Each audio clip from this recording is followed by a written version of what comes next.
श्रेष्ठा प्रवेश परीक्षा का मॉडल पेपर हल करेंगे, जिसके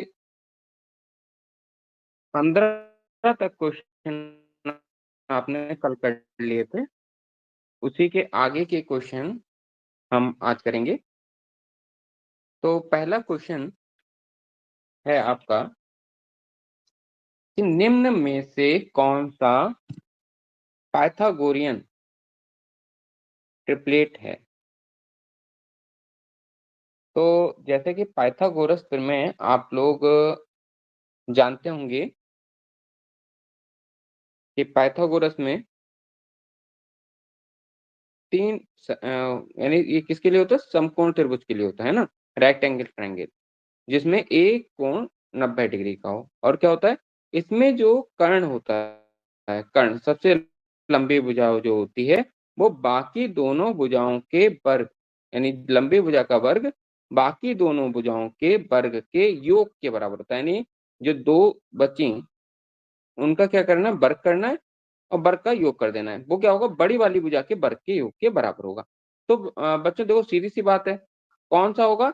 जो सबसे लंबी भुजा होगी, उसको उसका वर्ग बाकी 2 जो छोटी भुजाएँ हैं, उनके वर्ग के बराबर होगा।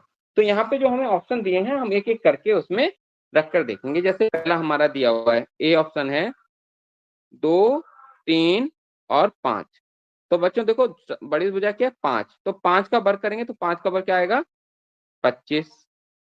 फिर बराबर किसका करेंगे? वर्ग कितना आएगा? 4। और 3 का वर्ग कितना आएगा? 9। तो देखिए, इधर 25 है, लेकिन यहाँ पे 25 ना आके कितना आया? 13 आया। अब दूसरा आंसर देखते हैं हम, 5, 7 और 9। तो हम 9 का वर्ग करेंगे। 9 का वर्ग कितना आएगा? 5, 7 और 9। तो 9 का वर्ग आएगा 81 और 5 का वर्ग 25 और 7 का वर्ग 49। तो देखो, अब इन दोनों का वर्ग करेंगे, 5 और 9 जोड़ा तो 14, 4 का 1 ही। देखिए, ये भी बराबर नहीं आया, है ना? तो ये भी आपका पाइथागोरियन नहीं हुआ। अब आगे देखते हैं, 6, 9 और 11। तो 11 का किया तो 11 का वर्ग 121 होता है। 6 का 33 और 9 का, ठीक है? तो जब इसे जोड़ेंगे तो ये आया 7 और ये आपका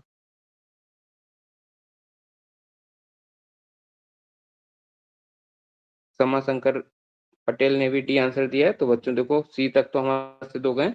डी आंसर और देख लें। तो देखिए, 17 का वर्ग होता है, 17 का वर्ग होता है 290 और 8 का वर्ग 64 और 15 का वर्ग 225। इनको जोड़ दें तो हमारा आ जाएगा 209। ठीक है? तो यहाँ पे देखिए, दोनों साइड जो हैं बराबर आ गई। ठीक है? Right hand side left hand side के बराबर हो गया। दायाँ पक्ष बाएँ पक्ष के बराबर हो गया। इसलिए ये वाला आंसर यानी डी हमारा बिल्कुल सही आंसर है। यानी अल्ताफ और समाशंकर पटेल ने दोनों ने ही सही आंसर दिए। अच्छा बच्चों, ऐसे ही आगे करना है आपको। अगला क्वेश्चन हम लोग देखेंगे। ये देखिए, यदि एक वस्तु की कीमत में 15% की वृद्धि कर देते हैं और वस्तु की कुल बिक्री में 10% की कमी हो जाए, तो दुकानदार की कुल कमाई पे क्या फ़र्क पड़ेगा, है ना? यानी कि 15% उसने क्या किया, रेट बढ़ाया, लेकिन बिक्री जो थी वो 10% घट गई, है ना? तो इसमें क्या करेंगे? तो देखिए, पहले हमारा 15% रेट बढ़ा। 15% जब रेट बढ़ा, तो हमने मान लिया कि रेट हमारी कीमत जो थी, माना जो हमारा मूल्य था, कीमत थी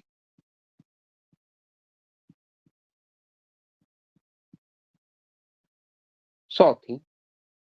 15% की वृद्धि कर दी। तो वृद्धि करने पर 15% की वृद्धि करने के बाद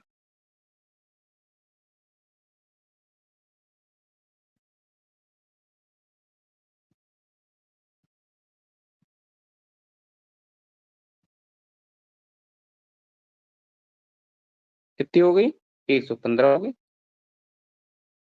अब देखिए बिक्री जो थी, बिक्री 10% कम हो गई है ना? यानी कि अब 10% की जो हमारा जो ₹115 में जाता उसमें 10% की कमी आ गई। तो 10% की कमी किसमें आएगी? क अब हमें तो इतने रुपए मिल रहे हैं ना, तो अब हम इसका प्रतिशत 10 नहीं निकालेंगे, 10% निकालेंगे 115 का, क्योंकि 115 अब कीमत हो गई है। अब जो कमी हुई है वो इसी कीमत में तो होगी। इस कीमत में हमारी जो थी, बिक्री जो थी वो 10% कम हो गई। तो 10% को हम इसका 10% निकाला, 10% निकाला तो आया 11.5। तो हम क्या करेंगे, जो कुल कीमत थी उसमें माइनस कर देंगे 11.5 और जब इसे माइनस करेंगे तो हमारा निकल के आएगा 103.5। अल्ताफ ने दिया है 5 का लाभ होगा, तो बिल्कुल सही है। क्योंकि देखिए, जो कीमत थी उसकी वो तो ₹100 थी और अब हमारी निकल के आ रही है 103.5। तो क्या हुआ, 100 इसमें से माइनस करेंगे तो हमारा 3.5 आया है, क्योंकि हमारी अ, विक्रय मूल्य ज़्यादा आया है क्रय मूल्य से, तो हमें ये लाभ होगा। तो हमें 3.5। अब ये क्योंकि देखिए ये तो हमने माना था 100 में माना था ना, तो ये हमारा एक 100 में निकल के आया, तो इतना हम 100 में जब निकल के आए तो इसे हम प्रतिशत में लिखेंगे। 3.5% 100 पे 3.5% लाभ है ना? ठीक, आगे बढ़ते हैं हम लोग। यदि 5 व्यक्ति एक कार्य को 28 दिन में पूरा करते हैं, तो उसी काम को 7 दिन में पूरा करने के लिए कितने लोगों की आवश्यकता होगी? तो देखिए जैसे ही ऐसे सवाल आएँ, बड़ी तेज़ी में अल्ताफ ने आंसर दिया है 20 व्यक्ति, देखते हैं सही है कि नहीं है। तो देखिए जैसे ही ऐसे सवाल आएँ, तो हम क्या करेंगे, एक तरफ लिखेंगे व्यक्ति और दूसरी तरफ लिखेंगे दिन। तो 5 व्यक्ति थे, इन्हें 28 दिन लग रहे थे, अब कह रहे हैं 7 दिन में, तो दिन के नीचे तो 7 आ गए, व्यक्तियों की संख्या निकालनी है तो उसे हमने x कर दिया। देखिए दिनों की संख्या क्या हो रही है, घट रही है, तो व्यक्तियों की संख्या बढ़ेगी। एक तीर ऊपर की तरफ गया है, एक तीर नीचे की तरफ गया है। जब दोनों तीर अ, दूसरे डायरेक्शन में गए अलग-अलग, तो ये कौन-सा ये हुआ समानुपात, ये हम कल भी जाने थे कि ये हमारा अनुलोम समानुपात हुआ। तो अनुलोम जब होता है तो हम आमने-सामने की गुणा करके उसे बराबर रखते हैं। यानी कि 5 गुणा 28 जो है, वो बराबर हो जाएगा x गुणा 7 के। अब देखिए, हम जब भी निकालते हैं प्रतिस्थापन विधि से निकालेंगे और 7 को इधर लेंगे। समाशंकर पटेल ने भी 20 व्यक्ति आंसर दिया, देखते हैं सही है कि नहीं है। जब भी हम प्रतिस्थापन करेंगे तो प्रतिस्थापन में हमने बताया यहाँ पे गुणा में, तो वहाँ पे भाग में चला जाएगा। 5 गुणा 28 बटे 7 बराबर x, इसे भाग दे दिया। जब हम बाद भाग देंगे 7 चौक 28 और जब हमने 5 और 4 की गुणा की तो ये आया 20। x बराबर 20 हमारा निकल के आया है। बच्चों आगे देखते हैं हम लोग। समीर ने एक जोड़ी जूते 1344 रुपए में खरीदे और इसमें जीएसटी भी शामिल था। यदि जूतों का विक्रय मूल्य 100 वो 1200 है, तो जीएसटी की दर हमसे पूछी है कि कितना जीएसटी लग रहा है। तो बच्चों देखो, हमें जो ये रुपए दिए हैं ये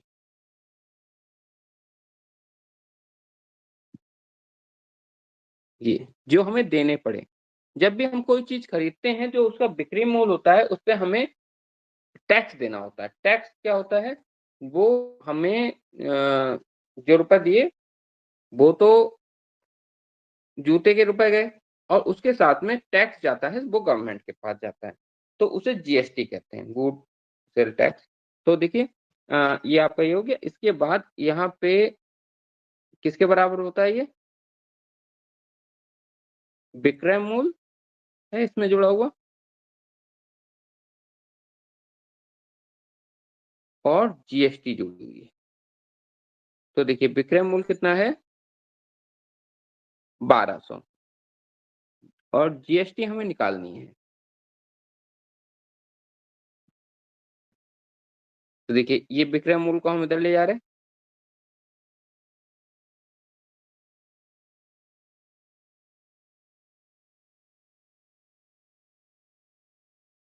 यानी कि जीएसटी देनी पड़ी 144 रुपए। जीएसटी हमें देनी पड़ी, लेकिन वो ये नहीं पूछ रहा जीएसटी आपको कितनी देनी पड़ी, वो पूछ रहा है दर क्या है, ठीक है? किस दर से देनी पड़ी। तो दर निकालने के लिए आपको क्या करना पड़ता है, दर बराबर जीएसटी बटे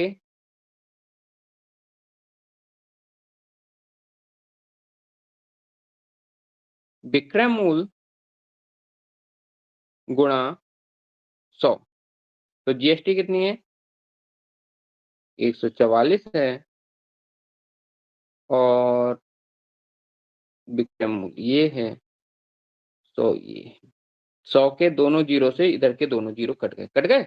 अब ऊपर 144 नीचे है 12 से जैसे ही 144 को भाग दोगे तो 12 ही निकल के आएगा। तो ये आपका निकल के आया 12%। अल्ताफ ने आंसर दिया, लेकिन बहुत लेट आपने आंसर, जल्दी है जल्दी आप इस सवाल को करें। समाशंकर पटेल ने भी आंसर 12% दिया है। इसके आगे देखते हैं 20वें सवाल पे आ गए हम लोग। एक वृत्त का क्षेत्रफल 40 पाई की पावर 2 या 40 पाई स्क्वायर है। वृत्त की त्रिज्या के बराबर त्रिज्या वाले वर्ग का क्षेत्रफल क्या होगा,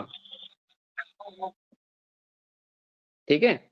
यानी कि वृत्त की त्रिज्या के बराबर भुजा वाले वर्ग का क्षेत्रफल क्या होगा।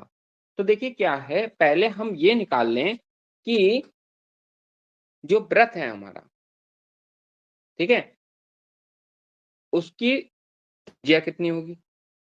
तो इसके लिए हम क्या करेंगे,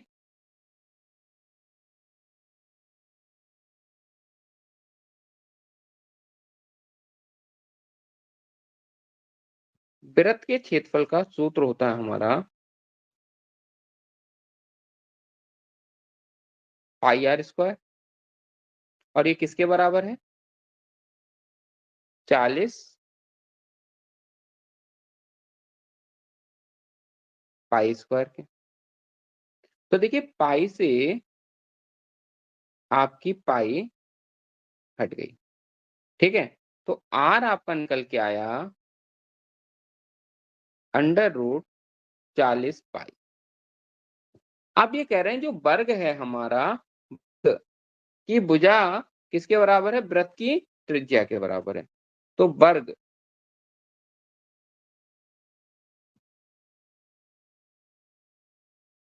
ये वर्ग है, ठीक है?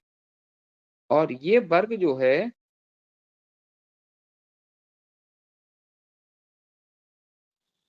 तो जो इसकी त्रिज्या है उतना ही इसका, अल्ताफ ने इसका आंसर दिया 40 पाई, देखते हैं कि नहीं है।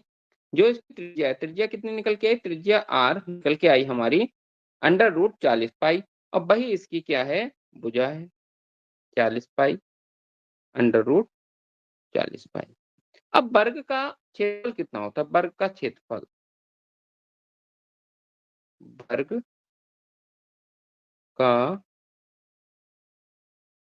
क्षेत्रफल बराबर आर स्क्वायर। तो अंडर रूट 40 पाई का स्क्वायर यानी कि 40 पाई आंसर आ गया। हम्म तो अल्ताफ और समाशंकर पांडे ने सही आंसर दिया है। 40 पाई इसका सही आंसर है, 40 पाई इस वर्ग का क्षेत्रफल होगा। अगला प्रश्न देखते हैं। निम्नलिखित भिन्नों को आरोही क्रम में व्यवस्थित कीजिए। अच्छा, चलिए सवाल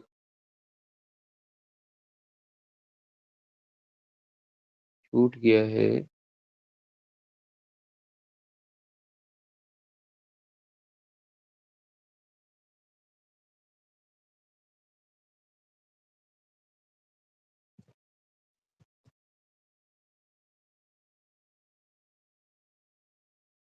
भिन्न मैं लिख देता हूँ।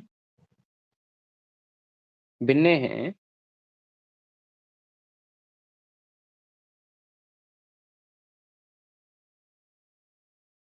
13/18, 29/30,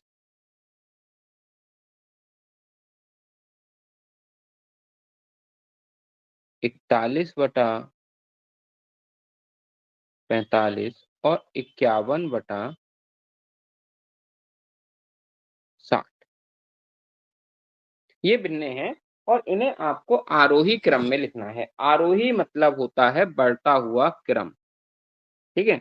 अब तो ये देखिए जो नीचे इसके जो 3 ये जो 4 आपके वो दिए हुए हैं हर, तो इन हर को क्या करते हैं एक बराबर करते हैं। यानी कि हर यदि एक जैसा हो जाए, तो क्या करते हैं जिसका अंश बड़ा होगा वो भिन्न जो होती है, बड़ी होती है। तो हमें पहले हर को एक बराबर करना होगा। अब हम हर को एक बराबर कैसे करें? तो हम क्या करेंगे इसका लासपा निकाल लेंगे। किस-किस का लासपा निकालना है? 18, 30, 45 और 60 का। तो पहले हम देखेंगे किससे कट जाएगा? ये कटेगा 2 से। 2 से काट दो। 2 नेम फिर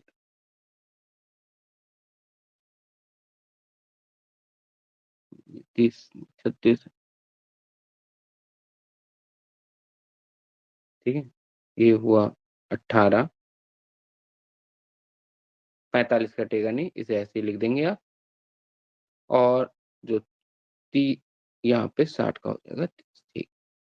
अब फिर हमने देखिए क्या करेंगे 2 से फिर काट देते हैं, 2 से काटा, ठीक है? तो क्या आएगा 2, 9 और यहाँ पे देखिए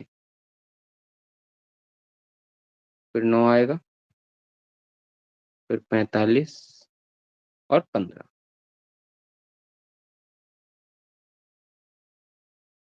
फिर करते हैं अब 3 से कटेगा, 3 तिया 9, 3 तिया 9, 3 एकम 3, 3 पंजे 15 और यहाँ पे हाँ, ये हो पाएगा 5। अतः आपने लिखा है ए, सी, डी, बी। देखते हैं सही है कि नहीं है। फिर देखेंगे 3 से इसे भाग देते हैं। एकम, एकम, पंजे और पंजे। अब 5 से होगा एकम, एकम, एकम, एकम। तो लासापा आपका निकला 2 गुणा 2 गुणा 3 गुणा 3 गुणा 5। हाँ, लासापा निकला इसका 180। अब हम इसको देखिए जो इसका हर है, उसे 180 बनाएँगे। तो 180 बनाने के लिए हम क्या करेंगे 13 और 18 तो देखिए 18 को 180 बनाने के लिए 10 से गुणा करेंगे। तो जब हम हर को 10 से गुणा करेंगे, तो ज़ाहिर-सी बात है हमें अंश में भी 10 से गुणा करना पड़ेगा। कर दिया। तो 13 की 10 से गुणा करी तो क्या निकला 130। 18 की 10 से गुणा करी क्या निकलेगा 180। ठीक, ये आया। अब इसके बाद देखेंगे अब हमें 36 की जगह हमें करना है 180। तो इसके लिए हम क्या करेंगे 5 से गुणा करेंगे। नीचे 5 से गुणा करी और ऊपर भी 5 से गुणा करी। तो नीचे आ गया 180 और ऊपर आ जाएगा 145। अब हमने क्या किया 41/45 गुणा अब इसे भी करना है ना? तो नीचे किससे गुणा करेंगे 4 से, तो ऊपर भी 4 से गुणा करेंगे। यहाँ पे हमारा आया नीचे तो आ गया 180 और ऊपर हमारा आ गया 164 ठीक है? अब हमने जो लास्ट बचा हमारा 51/60, ऊपर 3 से गुणा, नीचे 3 से गुणा, नीचे हो गया 180 और ऊपर हो गया 153। ठीक है। अब देखिए, अब यहाँ पे सब का हर, जितने हर हैं 180 है, 180 है, 180 है और 180 है। अब केवल हमें क्या करना है, अंश को देखना है। जो सबसे छोटा अंश हुआ उसे सबसे पहले लिखेंगे। सबसे छोटा अंश कौन सा है, ये वाला। तो ये सबसे छोटी संख्या है, यानी कि 13/18 सबसे पहले लिखा जाएगा। उसके बाद देखिए ये दूसरा नंबर ही आ गया, तो ये हमारा दूसरे नंबर पे आ गया 29/36, ये दूसरे नंबर पे हो गया।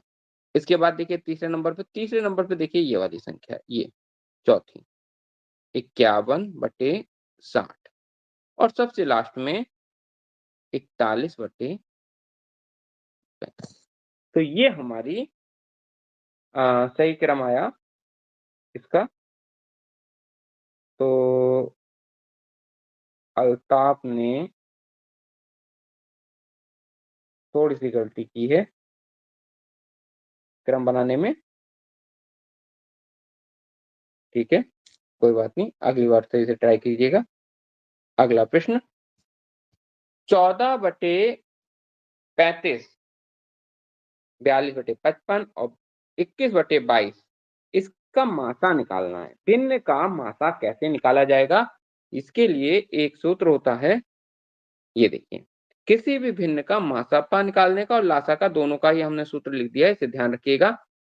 जो भी हमें निकालना है, जैसे मासा निकालना है तो अंश का मासा निकालेंगे, लासा निकालना है तो अंश का लासा निकालेंगे, लेकिन हर का उल्टा कर देंगे। हर में देखो क्या करेंगे, हर का जैसे मासापा निकालना है तो क्या करेंगे, अंश का तो मासापा निकालेंगे लेकिन हर का लासापा निकालेंगे। यदि हमें लासापा निकालना होगा तो अंश का तो लासापा निकालेंगे लेकिन हर का मासापा निकालेंगे। तो देखिए हमारी जो संख्या है,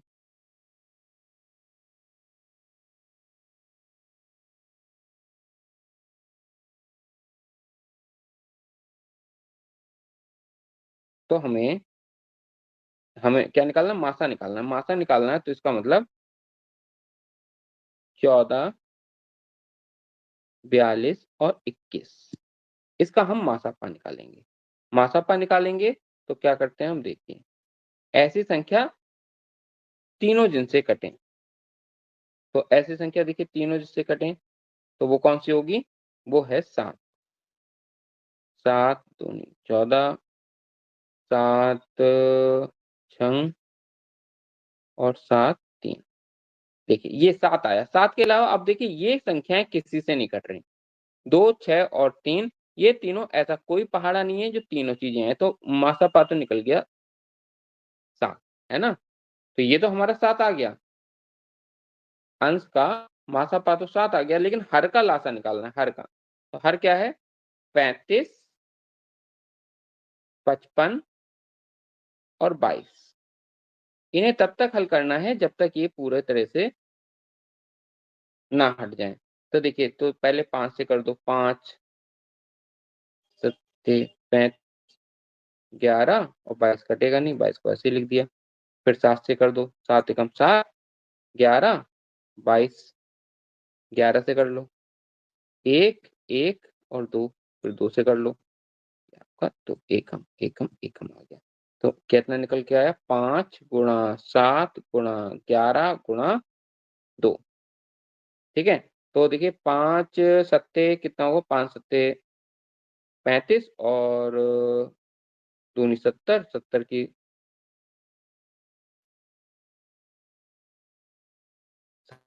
70, तो ये आपका वो 70, 70 से आपको 11 से गुणा करनी है, तो आपका आएगा 100, ये आपको ठीक है। 7/100 वो 770 न 77 आएगा। ये आपका कितना है, ये आया आपका, देखिए कितना है 70, 70 की गुणा जब 11 से करेंगे तो देखिए 0 और 11 की करेंगे 77। तो 7/777। अब इसे आप सॉल्व कर सकते हैं, तो 1/, आप 110 भी इसे लिख सकते हैं। ठीक है, ये आपका आंसर हो गया। अगला प्रश्न देखते हैं। 7 + 2 √ 10, इसका वर्गमूल हमें निकालना है। नीचे आपके दिए हुए हैं इनका, ये 2 तरीके से निकाल सकते हैं, या तो इनका एक-एक करके वर्ग करके देख लें, या तो इसे आप क्या करें, 2 भागों में बाँट के सूत्र रूप में ले लें। तो देखिए, जो लिखा है, हम 7 को क्या कर सकते हैं, लिख सकते हैं, इसको आप लेते हैं 7 + 2 √ 10। 7 को हम लिख सकते हैं 5 + 2 + 2 √10। ठीक है? अब 5 को हम लिख सकते हैं √5 का वर्ग, और 2 को हम लिख सकते हैं √2 का वर्ग प्लस 2। अब यहाँ पे आप क्या करेंगे, √5 जो लिखा हुआ है, √5 है, इसका मान हो गया √2 गुणा √5, ऐसे लिख सकते हैं इसे। तो अब आप इसे देखें, यदि हम इसे x मान लें, √5 को यदि हम x मान लें और √2 को यदि हम y मान लें, तो ये हमारा हो जाएगा x का स्क्वायर प्लस y का स्क्वायर प्लस 2xy। ठीक है? ये आपका आया। तो 2xy, तो ये किसका सूत्र होता है? ये होता है आप x प्लस y के स्क्वायर का। तो ये क्या हो गया, √5 प्लस √2 का वर्ग हो गया। ठीक है? हमें वर्गमूल निकालना है, तो वर्गमूल निकालना है तो हम इसका क्या करेंगे, 2 को हटा दो, हमारा आंसर आ गया √2 प्लस √5। ठीक है? ये आपका इसका वर्गमूल निकल के आ गया। आगे अगला प्रश्न करते हैं हम लोग। देखिए, फ़ॉर्मूला लिखा हुआ है ये। इस फ़ॉर्मूले के तहत हमने सॉल्व किया है।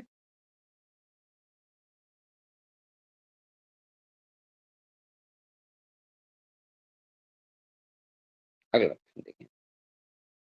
यदि 2 संख्याओं का अंतर तथा गुणनफल क्रमशः 5 तथा 36 हो, तो उसके व्युत्क्रमों का अंतर कितना होगा? ठीक है? अब हमें क्या दिया है, हम 2 संख्याएँ मान लेते हैं। 2 संख्याएँ हमने मान ली, एक मानी हमने A और एक संख्या हमने मानी B। ठीक है? एक मानी A और एक मानी B। अब ये कह रहे हैं इनका अंतर A माइनस B जो है, वो कह रहे हैं 5 है, और इनका गुणनफल 36 है। A और B की गुणा कर दो, ये आपका निकल के आ रहा है 36। ठीक। अब ये कह रहे हैं व्युत्क्रमों का अंतर। व्युत्क्रम क्या होते हैं? व्युत्क्रम माने उल्टा। A का व्युत्क्रम क्या होगा? 1/A, और B का व्युत्क्रम क्या होगा? 1/B। 1 मिनट रुको, कंफ्यूज ना हो जाएं आप। A बराबर क्यों लिख दिया? A का व्युत्क्रम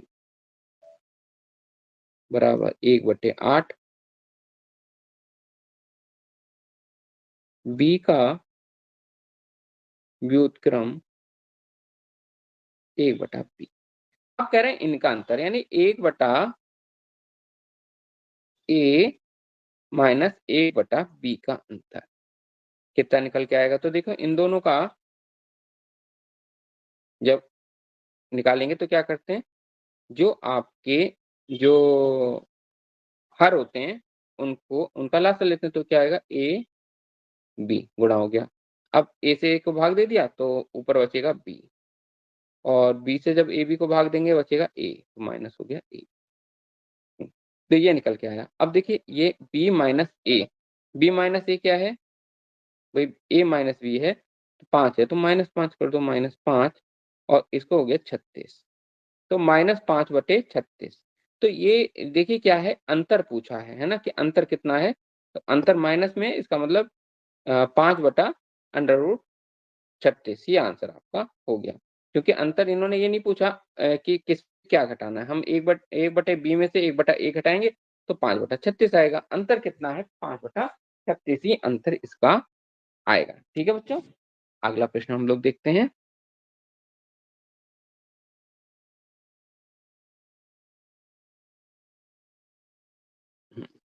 देखिए, एक गांव की जनसंख्या प्रति वर्ष 5% बढ़ जाती है। यदि वर्तमान में इस गांव की जनसंख्या इतनी है, तो 2 वर्ष पूर्व उस गांव की जनसंख्या कितनी थी? तो देखो बच्चों, ये जो सवाल आपका जो बन के आया, ये एक तरह से चक्रवृद्धि ब्याज वाला है। तो चक्रवृद्धि ब्याज में क्या होता है? ए बराबर पी ब्रैकेट में 1+r/100 की पावर n होती है। इसमें a जो होता है, ये होता है मिश्र धन। तो मिश्र धन मतलब जो बाद में जाकर हो जाएगा। तो यहाँ पे मिश्र धन की जगह मिश्र धन जनसंख्या आएगा, मिश्र जनसंख्या। यानी कि जो बाद में जनसंख्या हो गई, ये है बाद में हो गई जनसंख्या। तो ये तो आपकी ए दे रखी है, ए बराबर 4,400। ठीक है, ये आपको दे रखी है। ठीक, ये दे रखी है। आर, आर आपको दे रखा है 5%। और ये एन, एन आपको दे रखा है 2 साल। आपको निकालना पी कि 2 साल पहले जनसंख्या कितनी थी। तो ये देखिए, ये आपका सूत्र आपको दिया हुआ है, ए बराबर पी और ब्रैकेट में 1+r/100n। तो ए हमने ले लिया, ए ये दिया हुआ है, ए हो गया हमारा 4,410 बराबर पी कितना है? पी हमें निकालना है, 1+r कितना है? आर हमें 5% दिया हुआ है, 5/100। और यहाँ पे एन, एन कितना है? 2 दिया हुआ है। ठीक है, अब इसे हम काट देते हैं। 5 एकम 5, 5 दूनी 10 और ये हो गया 0। तो P 1+1/20 पावर 2। तो यहाँ पे देखेंगे P, अब इसे जब सॉल्व करेंगे क्या निकल के आएगा? 21/20 पावर 2। यानी कि P गुणा 21/20 P का मान हमें निकालना है। ये हमें संख्या दी हुई है। P अल्ताफ ने इसका आंसर दिखाया है ए 10,000 और फिर दिया 40,000। अच्छा 40,000, लेकिन बेटा एक चीज है, 2 वर्ष पूर्व पूछी है, पूर्व पहले पहले पूछी है। इस समय जनसंख्या 4,410 है ना? तो जनसंख्या तो इससे कम होगी। आप क्या हो गई? 40,000 हो गई। तो 40,000 ये तो गलत हो गया ना बेटा, कम होगा। आपकी जनसंख्या तो बढ़ रही है, तो देखते ही ये आंसर आपका लग रहा है गलत है। हाँ, 4,000 हो सकती है, वो हम देखते हैं कि सही है कि नहीं है। तो देखिए, तो अब हमें P निकालना है। P हम एक तरफ इधर रखते हैं और बाकी जितना संख्या है उसे हम दूसरी तरफ ले जाएंगे। तो देखिए, ये जो 20 × 20 जो नीचे आ रहे थे वो आ जाएंगे ऊपर, 20 × 20। और जो 21 × 21 वो आ जाएगा आपका। अब इसे हम काट दें। तो जैसे देखिए, 21 का वर्ग कितना होता है? 441 होता है। तो 21 का 21 बार कट गया है ना, ये और क्या बचा? 0 आया। 21 से ये कट गया है ना, क्या आया? 10 आया। अब 20 और 20 की गुणा करो, कितना आएगा? 400 आएगा। तो P बराबर 400 और ये ऊपर 10 और है, 10 की गुणा करो, ये आपका आ गया 4,000। यानी कि 2 वर्ष पूर्व जो जनसंख्या थी 4,000 थी। हाँ बेटा, ये तो 10 से और गुणा करनी है समाशंकर पटेल, क्योंकि 10 और है उससे। हाँ, 4,000 आएगा। ठीक है, अब अगला देखते हैं हम लोग। जतिन एक वस्तु को उसके मूल्य से 10% कम पर खरीदता है और उसके मूल्य से 10% अधिक पर बेच देता है, उसका लाभ कितना होगा? खरीदता क्या है? 10% कम पे खरीदेगा और 10% अधिक पर बेच देगा। तो हम मान लेते हैं, ऐसे सवालों में क्या करोगे बेटा, हमने मान लिया, माना,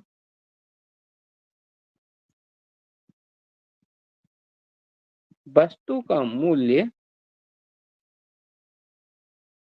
था 100 रुपए, ठीक है, और जतिन ने खरीदा उसे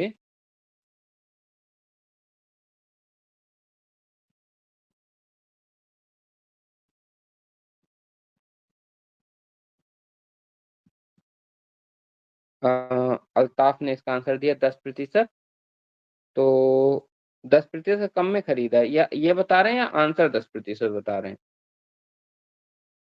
आंसर आपका 10% निकला है, देखते हैं सही है कि नहीं है।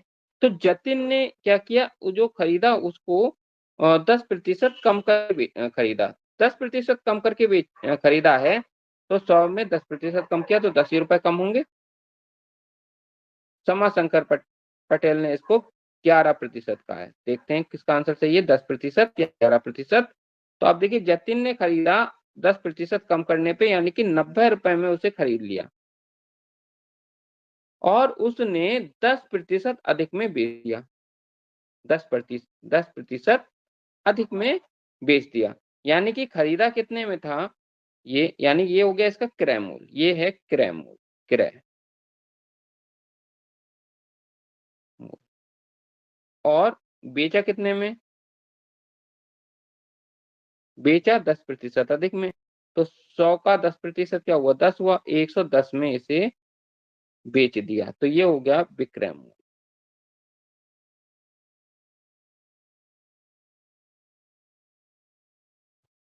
क्रय मूल्य हमें मालूम है, विक्रय मूल्य मालूम है, हमें क्या निकालना है, हमें निकालना है लाभ हुआ या हानि हुई और कितना प्रतिशत हुआ। तो देखिए, अब पहली बात तो देखिए, लाभ हुआ क्योंकि इसने बेचा ज्यादा में है, खरीदा कम में है, तो लाभ कितना हुआ, लाभ बराबर होता है विक्रय मूल्य माइनस क्रय मूल्य, यानी कि 110 में से 90 को हम घटाएंगे और 20 हम पाएंगे, यानी 20 रुपए का उसे फायदा हुआ। अब लाभ प्रतिशत निकालना है, प्रतिशत लाभ, प्रतिशत लाभ निकालने के लिए हम क्या करते हैं, हम लिखते हैं लाभ बटे क्रय मूल्य गुणा 100। तो देखिए, लाभ कितना हुआ है, 20 का हुआ, ठीक है, और क्रय मूल्य कितना है, क्रय मूल्य तो 90 है, और गुणा किससे करना है, 100 से, तो 0 से 0 कट गया, तो ये हमारा आया 200/9, 200/9%। अब 9 से इसे भाग दो। हाँ, अल्ताफ ने आपसे लिखा है 200/9% लाभ हुआ है, तो 200/9, अब इसे आप सही भिन्न में बदलोगे, तो देखिए 9 दूनी 18, 2 बचेंगे, फिर 20 आएगा, 9 दूनी 18, कितने बचे, 2 ऊपर बचे और 9 नीचे बचा, ये आपका प्रतिशत आया। 22 सही 2/9% इसका सही आंसर है। तो बच्चों, शुरुआत में आपने गलत किया था, फिर लास्ट में आके सही किया है। थोड़ा संभल के ये सवाल करने होंगे, प्रतिशत वाले सवाल, जो लाभ हानि वाले सवाल जो हैं, अक्सर गलत हो जाते हैं। तो इन्हें बड़े गौर से देखना होता है कि क्या करना है ना बच्चों? आगे बढ़ते हैं हम लोग। देखिए, लाभ प्रतिशत, लाभ गुणा 100/क्रय मूल्य, ये आप सूत्र याद कर लीजिएगा। ठीक, अब देखिए, एक समचतुर्भुज के विकर्ण, एक समचतुर्भुज के विकर्ण 10 सेंटीमीटर और 25 सेंटीमीटर हैं, उसका परिमाप निकालना है। समचतुर्भुज, ध्यान रखिएगा, समचतुर्भुज जो होता है उसके विकर्ण 90 डिग्री पे काटते हैं, एक दूसरे को 90 डिग्री पर काटते हैं, कुछ इस तरीके का आएगा आकृति बन के। तो देखिए, ये जो है, ये इसका एक विकर्ण ये क्या है 10 है। ये पूरे का पूरा कितना है 10। तो 10 का आधा कितना हो गया 5। ये आया 5 और ये क्या है 24 यहाँ से। हाँ तो अल्ताफ ने इसका आंसर दिया है 52 सेंटीमीटर। देखते हैं सही है कि नहीं है। यहाँ से यहाँ तक ये आपका है 24। 24 का आधा कितना हो गया ये 12। अब ये 90 डिग्री का है। ये चीज कितनी है 90 डिग्री की। तो ये एक पाइथागोरस प्रमेय बन गई, जो पाइथागोरस अभी शुरुआत में ही हमने पढ़ा था। तो उसी का हो गया ये मामला। कर्ण बराबर ये क्या हो गया आपका कर्ण हो गया। तो कर्ण बराबर क्या आ जाता है कर्ण का वर्ग बराबर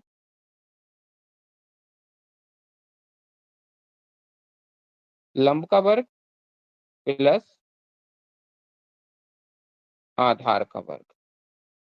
तो देखो लंब का वर्ग कितना है 12 का वर्ग 144 हो जाएगा और आधार वर्ग कितना हो जाएगा 5 का वर्ग करोगे 25 हो जाएगा। अब देखिए इन दोनों को जब करा तो आपका आएगा 169 आपका आंसर आएगा। कर्ण जो है कर्ण आया 169। ये वर्ग आया वर्ग। तो कर्ण कितना आएगा कर्ण के लिए इसका आप वर्गमूल कर दो। कितना निकल के आया 13। तो एक हमारी 13 निकल के आई। अब देखिए ये है क्या समचतुर्भुज है। समचतुर्भुज है तो हर भुजा इसकी 13 13 13 की होगी। अब परिमाप निकालना है। परिमाप मतलब सभी भुजाओं का योग। और सभी भुजाएं जब बराबर हैं 13 सेंटीमीटर की हैं तो जोड़ की जगह हम क्या कर देंगे इसकी 4 से कर देंगे गुणा। जब हम 13 की 4 से गुणा करेंगे तो 13 चौक 52 सेंटीमीटर हमारा इसका आंसर आ गया। तो बिल्कुल सही बच्चों, आप लोगों ने सही आंसर दिया। अल्ताफ ने आंसर सही दिया है इसका और समाशंकर पटेल ने भी सही आंसर दिया है, लेकिन थोड़ा विलंब से दिया है। अब देखें ये आपकी आ गई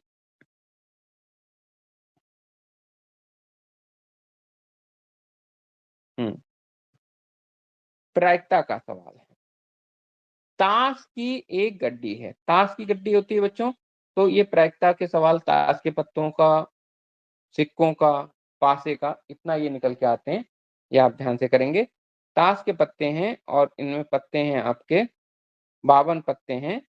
और उसमें क्या क्या है स्वेच्छा स्वेच्छा मतलब क्या कोई सा पत्ता एकदम एक पत्ता आपने निकाला। ठीक है। तो क्या प्रायिकता है कि पत्ता जो होगा वो हुक्म का हो या इक्का हो। तो बच्चों देखो एक चीज समझो ध्यान से कि पहले तो प्रायिकता क्या होती है। प्रायिकता होती है संभावना, किसी घटना की संभावना। और वो क्या होती है कि अनुकूल परिणाम, जो परिणाम होगा यानी ये हुक्म का पत्ता और इक्का निकलने का जो परिणाम होंगे वो, और सभी संभव परिणाम यानी कि जो टोटल मिला के हो सकते हैं। तो टोटल तो बच्चों देखो इसके जब आपके 52 पत्ते हैं तो 52 पत्तों में से कोई सा भी निकल सकता है। तो ये संभावित परिणाम जो हो गए। तो अल्ताफ ने इसका आंसर दिया 1/4 हुक्म के पत्ते का। लेकिन हुक्म के पत्ते के साथ साथ इक्के का भी है बेटा, है ना। केवल हुक्म का नहीं पूछा है। ठीक है वो भी अब देखते हैं। तो देखिए क्या होता है 4 तरीके के पत्ते होते हैं हमारे।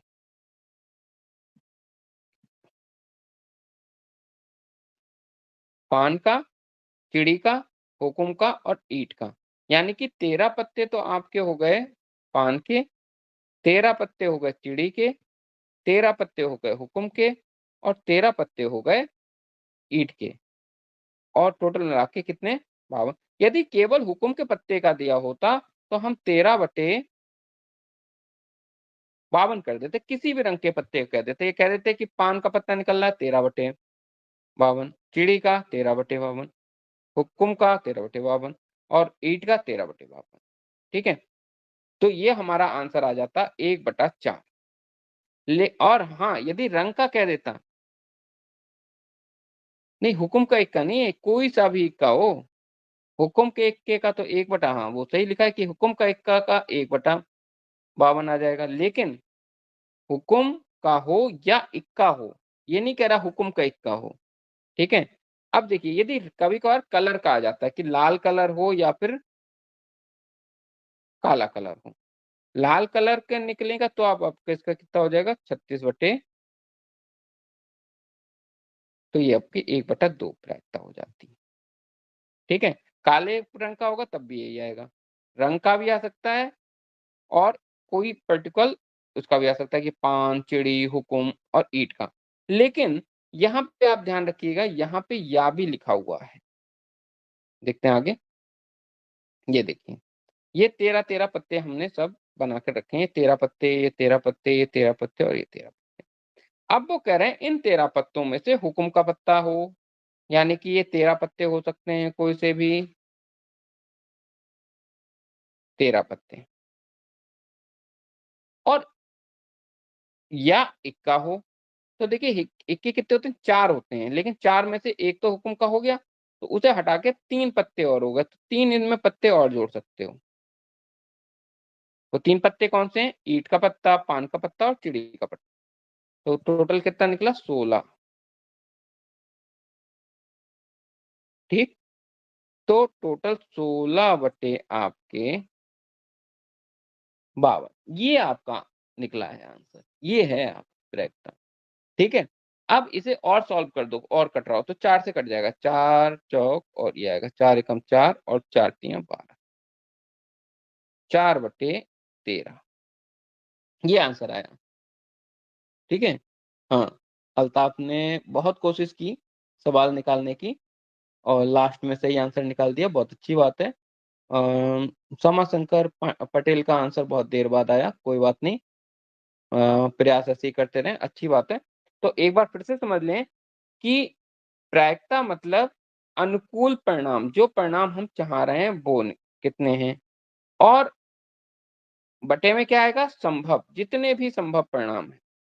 तो जब हमारे ताश के पत्ते जो हैं 52 हैं, तो इसका जो परिणाम हुआ, संभव परिणाम, वो तो 52 पत्ते कोई सा भी पत्ता निकल सकता है, ठीक है? तो नीचे तो 52 आएगा। ऊपर आया अनुकूल, अब अनुकूल में क्या है? हुकुम का पत्ता हो या इक्का हो, तो हुकुम के पत्ते कितने होते हैं? 13 और इक्के कितने होते हैं? 4, लेकिन इन 4 में 1 तो हुकुम का होता है ना? वो तो हुकुम में काउंट हो गया 13 पत्तों में, तो बचे कितने? 3 और बच गए, तो 13 + 3 = 16, तो 16 बटे हमने 32 करा और हमारा 52 किया, तो हमारा ये आंसर आपका निकल के आ गया। ठीक है बच्चों? अगले प्रश्न की तरफ बढ़ते हैं हम लोग। देखिए ये इक्के हमने बनाए हैं, ये 4 इक्के, है ना? ये 4 इक्के इनके साथ जोड़ने थे, लेकिन ये हुकुम का पत्ता तो 2 बार जुड़ गया है ना? हुकुम का पत्ता 2 बार जुड़ रहा है, तो इसलिए इसे हटा दिया, ये 3 जुड़ गए। 1, 1, 2, 3 ये पत्ते और 13 ये पत्ते, ये दोनों मिला के हमारे कितने पत्ते हो गए? 16 पत्ते हो गए। अगला प्रश्न देखें, यदि x बराबर 2, y बराबर 1, z बराबर 3 हो, तो x, अच्छा यहाँ पे देखिए मिसप्रिंट हो गया, ये 2 की जगह 3 है, यहाँ पे 3, x की पावर 3 प्लस y की पावर 3 प्लस z की power 3 minus 3 x y z बराबर होगा। तो देखिए सूत्र होता है इसका, अच्छा तो ये सूत्र नहीं लिखा, चलिए हम लिख देंगे। तो यहाँ पे एक चीज़ समझिए ध्यान से, एक x square x cube plus y cube plus z cube, cube है यहाँ पे। अल्ताफ ने इसका आंसर दिया है 18, देखते हैं सही है कि नहीं है।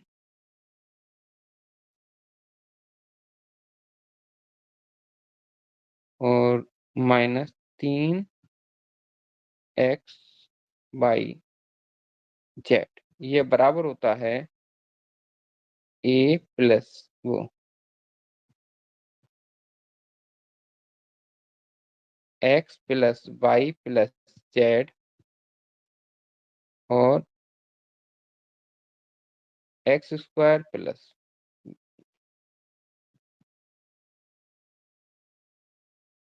X square plus Y square plus Z square minus x Y minus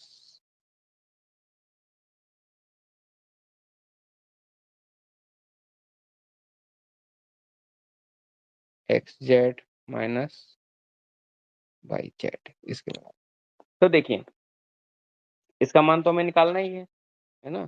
तो क्या करेंगे, इन तीनों को हम जोड़ लेंगे। तो 2 प्लस 1 प्लस 3 ये जुड़ा। इसके बाद इनका वर्ग करेंगे। इसका वर्ग करेंगे तो क्या आएगा? ये आएगा 4 प्लस 1 प्लस 9 माइनस 1 और 2 की गुणा करो कितना आएगा? 2, 2 और 3 की गुणा करो कितना आएगा? 6, 1 और 3 की गुणा करो माइनस का 3। ये आपका हुआ, ठीक? तो इनकी जब गुणा करेंगे तो कितना आएगा? ये आपका निकल के आया 6 और जब इसे सॉल्व करेंगे तो कितना निकल के आएगा? तो देखिए 4 और ये हो गए 14 यहाँ पे हो गए आपके 14, 12, 12 में 6 गए, 6 और ये बचे 3, 3 बचे यहाँ पे। तो 6 और 3 की गुणा करी, हमारा आंसर आया 18। तो अल्ताफ ने बहुत पहले 1 मिनट पहले ही हमें जवाब दे दिया था 18। बहुत अच्छी बात है, बहुत अच्छे से आपने ये सवाल निकाला, ठीक है। ये इसका सूत्र होता है, सूत्र याद कर लीजिएगा। जब x square plus Y square plus Z square minus 3 x y z आपको पूछा हो तो आपका क्या होगा? X plus Y plus z, x square plus Y square plus Z square minus x Y minus x Z minus Y z. ये आपका सूत्र होता है। तो इसी सूत्र को लगा के हमने यह सवाल निकाला है। अगला देखिए, दो संख्याओं का मासा और लासा क्रमशः दिया हुआ है 13 और 1989 और एक संख्या आपको दे रखी है 117, दूसरी संख्या आपसे पूछी है। तो देखिए एक चीज आप समझ लीजिए, दो संख्याएं यदि हों, हम्म, अल्ताफ ने इसका आंसर दिया है 221। देखते हैं सही है कि नहीं है। देखिए सूत्र ये होता है, पहली संख्या गुणा दूसरी संख्या बराबर लासा गुणा मासा। ये सूत्र याद कर लीजिएगा। तो ये आपका सूत्र है, पहली संख्या गुणा दूसरी संख्या बराबर लासा गुणा मासा। तो पहली संख्या कितनी है? पहली संख्या हमारी दे रखी है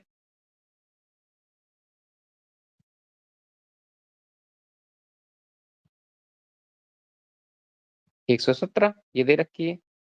दूसरी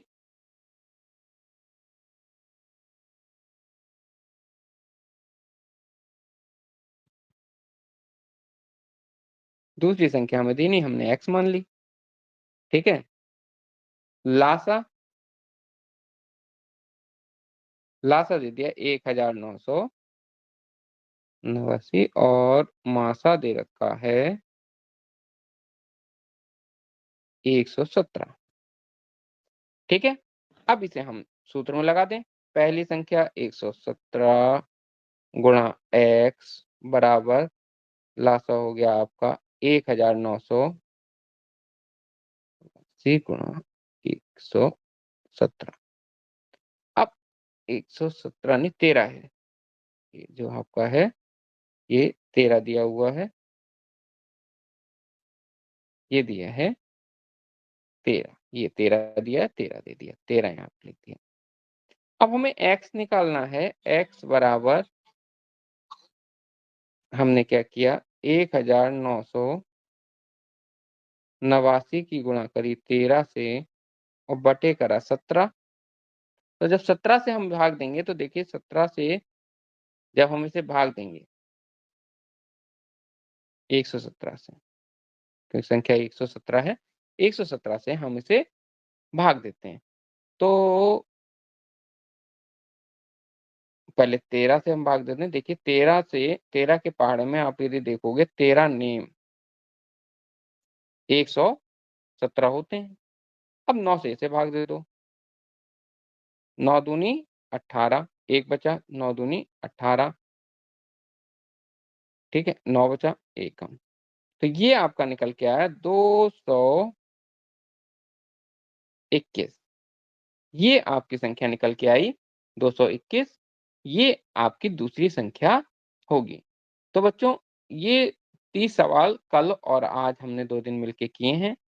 आशा करते हैं आपको समझ में आए होंगे। यदि कोई सवाल में आपको कोई दिक्कत, कोई परेशानी हो, तो आप मैसेज द्वारा बता सकते हैं कि ये सवाल हमें समझ में नहीं आया या फिर इसमें कोई डाउट रह गया। के सवाल में अक्सर क्या करते हैं बच्चे लोग, यहीं पे मिस्टेक कर देते हैं। जैसे यहीं पे कर रहे थे आप लोग, हुकुम का पत्ता और इक्का या आ रहा था ना या, तो या में प्लस हो जाता है बच्चों, ठीक है? जैसे कि यदि हम सवाल करें और उसमें ये आए पासे का सवाल देख लें। यदि हम इसकी जगह हमारा सवाल होता पासे का, और पासे में सवाल में होता कि यदि 5 आए, 5 या सम संख्या आए, तो इसकी प्रायिकता कितनी होगी? तो आप बताकर देखें कि 5 या सम संख्या आने की प्रायिकता कितनी होगी? एक पासे में, पासा है, पासे में 5 या सम संख्या आने की प्रायिकता कितनी होगी? तो बच्चों देखो क्या होता है कि पासा जो होता है,